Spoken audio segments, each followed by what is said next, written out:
शारीरिक संबंध हे फक्त प्रेग्नन्सी राहण्यापुरतेच मर्यादित नसतात. शारीरिक सुखांसाठीही ते फार महत्त्वाचे असतात. ज्यावेळेला आमच्याकडे कुठलेही इन्फर्टिलिटीची पेशंट येते, म्हणजे मुलं होत नाही आहेत अशी पेशंट येते, आणि जेव्हा आम्ही हिस्ट्री विचारतो तेव्हा खूप जण हल्ली सांगतात की डॉक्टर आमचे संबंधच व्यवस्थित येत नाही, वेळ नसतो म्हणा, थकतो आम्ही म्हणा.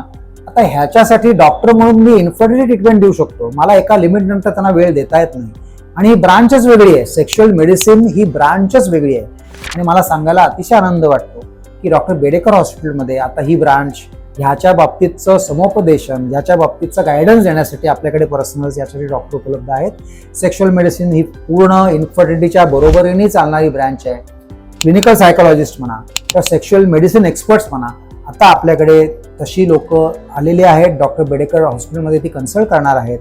म्हणून ज्यांना प्रेग्नन्सी राहत नाही हा एक भाग झाला, किंवा शारीरिक संबंधांमध्ये अडचणी येत असतील, मग ते करताना त्रास होतोय म्हणा, किंवा काही अशा त्याच्यात मल्टिपल गोष्टी असतात, त्याचं व्यवस्थित सायंटिफिक आपल्याला त्याच्या मार्गदर्शन बेडेकर हॉस्पिटलमध्ये असं मिळणार आहे. हे मला अतिशय सांगायला आनंद होतो.